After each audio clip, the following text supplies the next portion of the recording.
తెలంగాణకు కేంద్ర ప్రభుత్వం శుభవార్తను అందించింది. ఆదిలాబాద్ విమానాశ్రయానికి అనుమతులు ఉత్తర్వులు జారీ చేసింది. ఇదివరకే మామునూరు విమానాశ్రయానికి కేంద్రం ఆమోదం తెలిపిన విషయం తెలిసిందే. తాజాగా రాష్ట్రంలో మరో విమానాశ్రయానికి భారత వాయుసేన అనుమతి మంజూరు చేసింది. ఈ మేరకు తెలంగాణ మంత్రి కోమటిరెడ్డి వెంకటరెడ్డి ఒక ప్రకటన విడుదల చేశారు.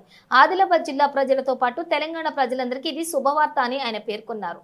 ఇంతకు ముందు మామునూరు విమానాశ్రయానికి అనుమతులు సాధించిన తెలంగాణ ప్రభుత్వం ఇప్పుడు ఆదిలాబాద్ విమానాశ్రయానికి కూడా అనుమతులు సాధించడం పట్ల హర్షం వ్యక్తం చేశారు. 6 నెలల వ్యవధిలోనే 2 విమానాశ్రయాలకు అనుమతులు రావడం తెలంగాణ ప్రభుత్వం చేస్తున్న అవిశ్రాంత కృషికి దక్కిన విజయమని అన్నారు. ఈ విమానాశ్రయాన్ని పౌర విమానాలు, ఎయిర్ ఫోర్స్ విమానాల రాకపోకలకు అనుగుణంగా అభివృద్ధి చేయాలని వాయుసేన సూచించినట్లుగా మంత్రి తెలిపారు.